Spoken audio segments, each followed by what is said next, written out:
ሰላም አለይኩም ወራህመቱላሂ ወበረካቱ። የተከበራችሁ አድማጮቼ እንዴት ናችሁ? በያላችሁበት ሰላማችሁ ይብዛ። የተከበራችሁ አድማጮቼ ለቻናሉ አዲስ ከሆናችሁ ከታች ያለችውን ሰብስክራይብ የምትለዋን አንዴ በመጫን ሰብስክራይብ ማድረግ አትርሱ። እንግዲህ የዛሬው ፕሮግራማችን የቶንሲል በሽታ በተመለከተ ይሆናል። ይህ የቶንሲል በሽታ የሚባለው ኖርማሊ በተፈጥሮ ሰው ቶንሲል አለ። ቶንሲል የሚባለው በራሱ በሽታ አይደለም።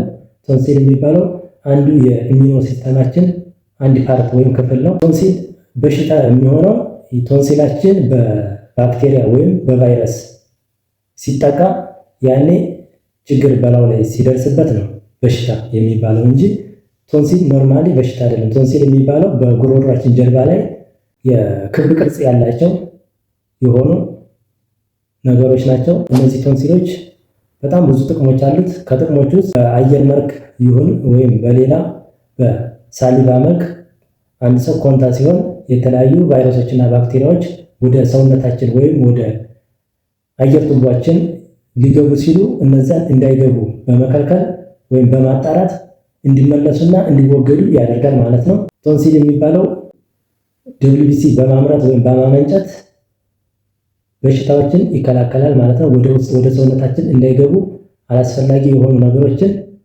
ፊልተር በማድረግ እንዲወገዱ ይረዳል ማለት ነው እና ብዙ ጥቅሞች አሉት። ይህ ቶንሲል የሚባለው እንግዲህ ቶንሲል በከፍተኛ በሆነ ባክቴሪያ ወይም ቫይረስ ከመጠን በላይ መቆጣጠር ከሚችለው በላይ ሲጠቃ ያኔ በኢንፌክሽን ሲጠቃ ቶንሲል ህመም ይባላል ማለት ነው። 3 አይነት የቶንሲል ህመም አይነቶች አሉ። ከነዚህ ውስጥ የመጀመሪያው አጣዳፊ የቶንሲል በሽታ ሲሆን ይህ አጣዳፊ የቶንሲል በሽታ ከ3 እስከ 4 ቀን ያክል ብቻ የሚቆይ የህመም አይነት ነው። ይህ አጣዳፊ የቶንሲል ህመም ይባላል። ሁለተኛው ተደጋጋሚ የቶንሲል ህመም ወይም የቶንሲል በሽታ ሲሆን ይህ ተደጋጋሚ የቶንሲል በሽታ የሚባለው ብዙ ጊዜ በዓመት ውስጥ አንድ ሰው ለ7 ጊዜ ያክል በቶንሲል ኢንፌክሽን ወይም ህመም ከተጠቃ ተደጋጋሚ የቶንሲል ህመም ይባላል። ሶስተኛው ስር የሰደደ የቶንሲል ህመም ይባላል። ይህ ስር የሰደደ የቶንሲል ህመም ለረጅም ጊዜ በሰውነታችን ውስጥ ከቆየ ቢያንስ ከ2 ሳምንትና ከዛ በላይ በሰውነታችን ውስጥ ህመሙ ከቆየ የስር የሰደደ የቶንሲል ህመም ይባላል ማለት ነው። የመጀመሪያው የቶንሲል ህመም እንግዲህ ከ3 እስከ 4 ቀን ሊቆይ ይችላል። አንዳንድ ጊዜም እስከ 2 ሳምንት ሊቆይ ይችላል። የቶንሲል ህመም የተለያዩ ምልክቶች አሉት። ከምልክቶች ውስጥ የመጀመሪያው የጉሮሮ ማበጥ ነው። ሁለተኛ ምራቅ ወይም ምግብ ለመዋጥ መቸገር ነው። ሶስተኛው የቶንሲል መቅላት ወይም ማበጥ ነው። አራተኛው ለመተንፈስ መቸገር ምንድነው? ቶንሲላችን በኢንፌክሽን በሚጠቃ ጊዜ ያብጣል። ያኔ የቶንሲል ጠጠሮች ሊፈጠሩ ስለሚችሉ የትንፋሽ መዝጋት ሊያጋጥመን ይችላል። በመኝታ ሰዓት ጥሩ እንቅልፍ ማጣት ወይም ለመተንፈስ መቸገር ሌላኛው ምልክቱ ነው ማለት ነው። አራተኛው ትኩሳት ነው። ቶንሲል ህመም ካለ ብዙ ጊዜ ትኩሳት ሊኖር ይችላል። ከ38 ዲግሪ ሴልሺየስ እና ከዛ በላይ የትኩሳት ከተመዘገበ እንዲሁ አንዱ ምልክቱ ነው ማለት ነው። ሌላኛው እንደ ማስታወክ የመሰሉ ብዙ ጊዜ በልጆች ላይ ይህ ማስታወክ ይታያል። ሌላኛው የሆድ ህመም ሊኖር ይችላል። ስድስተኛው የራስ ምታት ወይም የራስ ህመም ይኖራል። ሰባተኛ የድካም ስሜት ሊኖር ይችላል። 8ኛ የምግብ ፍላጎት መቀነስ እንደዚሁ ከምልክቶች ውስጥ አንዱ ነው። ይህ የቶንሲል ህመም የሚባለው የተለያዩ የመተላለፊያ መንገዶች አሉት። ይህ የቶንሲል ህመም ብዙ ጊዜ የሚመጣው በቫይራል እና በባክቴሪያል ኢንፌክሽን ነው። ብዙውን ጊዜ 70% እና ከዛ በላይ የሚሆነው በቫይራል ኢንፌክሽን የሚፈጠር ነው። የመተላለፊያ መንገዶቹ ምንድናቸው? መጀመሪያ መሳሳም እንደ ኪቲንግ የመሳሰሉ ነገሮች ለዚህ ለቫይረስ ለመተላለፊያ መንገዶች አንዱ ነው። ሌላኛው ምግብን በአንድ ዕቃ መብላት እንዲሁም በአንድ ብርጭቆ ውሃ መጠጣትና ብሩሽን የጥርስ ብሩሾችን በጋራ መጠቀም የመሳሰሉ ነገሮች ከመተላለፊያ መንገዶች ውስጥ ናቸው። ሌላኛው ኮንታ የሆነ ወይም በቶንሲል ህመም የታመመ የሆነ አካል ኮንታ ከሆነ በቶንሲል መተላለፊያ ወይም ሳሊቫ ንክኪ ያላቸውን ነገሮች በመንካት አፍንጫና አፍን መንካት እንደዚሁ ከመተላለፊያ መንገዶች ውስጥ ነው። ሌላኛው በማስለቀስና በሳል ጊዜ እንደዚሁ በአየር መልክ ወደ ቶንሲላችን ሊገቡ ይችላሉ። እነዚህ ቫይረስና ባክቴሪያዎች በዛ ጊዜ ለመተላለፍ ከፍተኛ እድል ይፈጥርላቸዋል ማለት ነው። ሌላኛው ባክቴሪያ ነው። ባክቴሪያ እንግዲህ አንዱ የግሩፕ ኤ ስትሬፕቶኮከስ የሚባሉ ባክቴሪያዎች ብዙ ጊዜ ይህ የቶንሲል ህመም ይመጣል። ከነዚህ የቶንሲል ህመም ከሚያመጡ ባክቴሪያዎች ውስጥ አንዱ ስትሬፕቶኮከስ ፓዮጂን የሚባለው ባክቴሪያ ነው። ቫይረሶች ብዙ ጊዜ ምልክቶቻቸው ሲምፕቶሞቻቸው ሚልድ ነው፣ ዝቅተኛ ነው፣ ያን ያክል ጎጂ አይደለም። የባክቴሪያ የሚመጣው የቶንሲል ህመም ግን ሴቨር የሆነ ሲምፕቶሞችን ሊያሳይ ይችላል፣ ወይም ወደ ከፍተኛ ኮምፕሊኬሽን ሊያድግ ይችላል። ብዙ ጊዜ ይህ ባክቴሪያል ኢንፌክሽን የቶንሲል መቅላትና በቶንሲሉ ላይ የነጭ የመሰለ ነገርና ቢጫ የመሰለ ነገር መሸፈን አንዱ ከባክቴሪያል ኢንፌክሽን መለያዎች ውስጥ ነው። ይህ ባክቴሪያል ኢንፌክሽን የሚባለው በጉሮሮ አካባቢ ከፍተኛ የሆነ እብጠት ካለ እንዲሁም ለመተንፈስ ከፍተኛ ችግር ካለና በቶንሲላችን ላይ ምግብ አይነት ወይም ነጭ እና ቢጫ የመሰለ ሽፋን መኖር የጉሮሮ መዘጋት ወይም ለመተንፈስ መቸገር ሌላኛው ምልክቱ ነው። ይህ በባክቴሪያ አማካኝነት የሚመጣው የቶንሲል አይነት ነው ማለት ነው። ይህ የቶንሲል አይነት ብዙ ጊዜ የሚመጣው በንክኪ ሲሆን በሳሊቫ ወይም በመሳሳም በዛን ጊዜ ቶንሲላችን በባክቴሪያ ሲጠቃ ብዙ ጊዜ ለባክቴሪያል ኢንፌክሽን ተጋላጭ እንድንሆን እንችላለን። የባክቴሪያል ኢንፌክሽን ግን ብዙ ጊዜ አይፈጠራል። እንደ ቶንሲል የሚባለው ብዙ ጊዜ የሚያጠቃው ህፃኖችን ነው። በሁሉም የእድሜ ደረጃ ያሉ ሰዎችን ያጠቃል። በከፍተኛ ሁኔታ ግን የሚያጠቃው ልጆችን ነው። ከ5 ዓመት እስከ 15 ዓመት የሆኑ ልጆችን በከፍተኛ ሁኔታ ያጠቃል።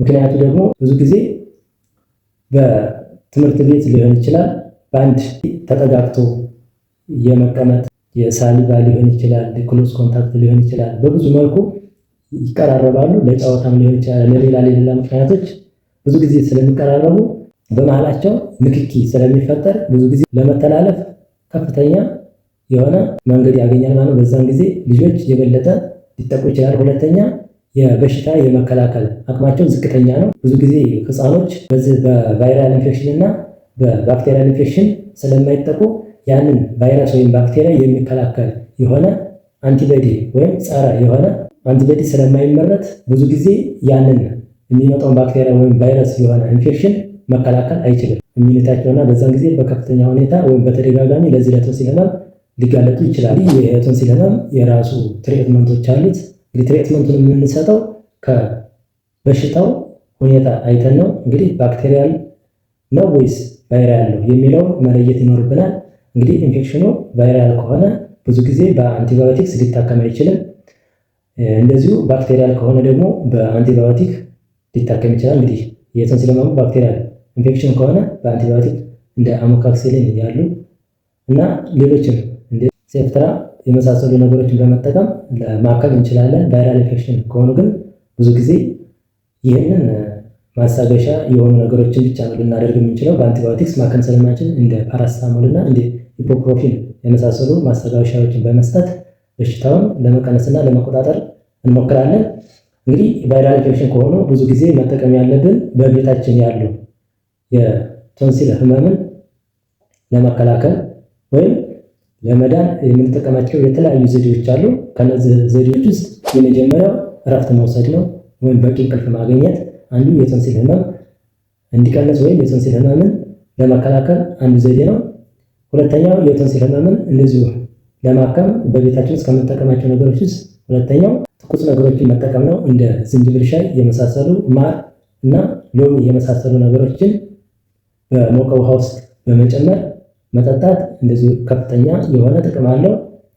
ሌላኛው ጨውን በሞቀ ውሃ ውስጥ በመበጥበጥ ጉሮሯችንን ውስጥ በማስገባት መጉመጥመጥ ወይም የጉሮሯችን ቶንሲል የሚባለው ቦታ አካባቢ ላይ እንዲነካው በማድረግ በማጠብ እንደዚሁ ከዚህ ከቶንሲል ህመም ለመዳን አንዱ መፍትሄ ነው ማለት ነው። ሌላኛው ለስላሳ ምግቦችን መጠቀም። እንግዲህ ይህ የቶንሲል ህመም ከፍተኛ የሆነ የጉሮሮ እብጠት ስለሚያስከትል በዛን ጊዜ ከፍተኛ የሆነ ህመም ስለሚኖረው ለስላሳ ምግብና መጠጦችን በመጠቀም እንደዚሁ አንዱ ለበሽታው መድኃኒት ነው ማለት ነው። ሌላኛው በሞቀ ውሃ መታጠን ነው። ውሃ በሚሞቅ ጊዜ የሚወጣው እንፋሎት አለ። ያንን ወደ አፋችን ውስጥ እንዲገባ በማድረግ እንደዚህ በመታጠን አንዱ የመፍትሄው ነው ማለት ነው። ሌላኛው አለማውራት ነው። እንግዲህ የጉሮሮ ቁስለት ስለሚኖር ከፍተኛ ህመም ስለሚኖረው በምናወራ ጊዜ ለከፍተኛ ለሆነ ህመምና ሊባባስብን ስለሚችል እንደዚሁ አለማውራት ሌላኛው መፍትሄ ነው ማለት ነው። ይህ የቶንሲል ህመም ወደ ከፍተኛ ደረጃ ከደረሰ በተደጋጋሚ እየተመላለሰና የሚቆይ ከሆነ ህመሙ በውስጣችን ለከፍተኛ ለሆነ ለኩላሊትና ለልብ እንዲሁም ለተለያዩ ለመገጣጠሚያ ህመሞች ሊያጋልጠን ስለሚችል ወደ ጤና ተቋም በመሄድ ሕክምናውን ማግኘት ይኖርብናል። እንግዲህ ባክቴሪያ ኢንፌክሽን ከሆነ አንቲባዮቲክስ እንደ አሞክሲሲሊን የመሳሰሉ ነገሮችን መውሰድ ይኖርብናል። ቫይራል ኢንፌክሽን ከሆነ እንደዚሁ ለቫይራል የሚሰጡ መድኃኒቶችን በመውሰድ በቀላሉ መዳን ይቻላል ማለት ነው። እንግዲህ በእነዚህ በመድኃኒቶች የማይታከም ከሆነ ወይም የሚመላለስብን ከሆነ የቶንሲል ጠጠር ከተፈጠረና ከፍተኛ የሆነ የአፍ ሽታ ካመጣ እንዲሁም ከፍተኛ የሆነ እብጠትና ህመም ስሜት ካለው እንዲሁም መግል ከያዘ ምግብ በምንመገብ ጊዜ ለማዋጥ የምንቸገር ከሆነ እንግዲህ የቶንሲል ጠጠሩ በቀዶ ሕክምና አማካኝነት እንዲወጣ ይደረጋል። የቶንሲል ጠጠር ለማውጣት የራሱ መስፈርቶች አሉት። እንግዲህ አንድ ሰው የቶንሲል ጠጠር በሰርጀሪ አማካኝነት እንዲወጣለት ቢያንስ ያ ሰውዬ በአመት ውስጥ ለ7 ጊዜና ከዛ በላይ የሚመላለስበት ከሆነ፣ ሁለተኛ በ2 ዓመት ውስጥ እስከ 5 ጊዜ በተደጋጋሚ የቶንሲል ህመም እየተመላለሰ የሚነሳበት ከሆነና እንዲሁም በ3 ዓመት ያክል ቢያንስ ለ3 ጊዜ በየአመቱ የሚመላለስበት ከሆነ ይህ የቶንሲል ህመም እንግዲህ ወደ ከፍተኛ ደረጃ ደርሷል ማለት ነው። እንግዲህ ወደ ከፍተኛ ደረጃ ከደረሰ ለኪድኒ እና ለሌሎች ለልብ ህመሞች ስለሚያጋልጠን ከፍተኛ የሆነ ጉዳት ሊያመጣብን ስለሚችል ይህን የቶንሲል ጠጠር የቀዶ ሕክምና በማድረግ እንዲወጣ ማድረግ ተገቢ ነው ማለት ነው። እንግዲህ ይህ የቶንሲል ጠጠር ካለ ከፍተኛ የሆነ የአፍ ሽታ፣ ከፍተኛ የሆነ እብጠትና በምግብ በምንመገብና ምራቃችን በምንወጥ ጊዜ ከፍተኛ የሆነ የህመም ስሜት ካለ ቀዶ ሕክምና ማድረግ ግዴታ ይሆናል ማለት ነው። የተከበራችሁ የቻናሌ ተከታታዮች ጥያቄ ካላችሁ ከታች ኮሜንት ላይ በመጻፍ የፈለጋችሁን ጥያቄ መጠየቅ ትችላላችሁ፣ እንመልሳለን። ሰብስክራይብ ማድረግ አትርሱ። ሰብስክራይብ አድርጉ፣ ኮሜንት አድርጉ፣ ላይክ አድርጉ። ላይክ ኮሜንት ስታደርጉ ሰብስክራይብ ስታደርጉ እንግዲህ መነቃቃት ይኖራል። የበለጠ እየተማማር ጠቃሚ የሆኑ ነገሮችን እንግዲህ ለማህበረሰባችንም ለራሳችንም ተጠቃሚ እንሆናለን ማለት ነው። አመሰግናለሁ። መልካም ጊዜ። ሰላም አለይኩም ወራህመቱላሂ ወበረካቱ።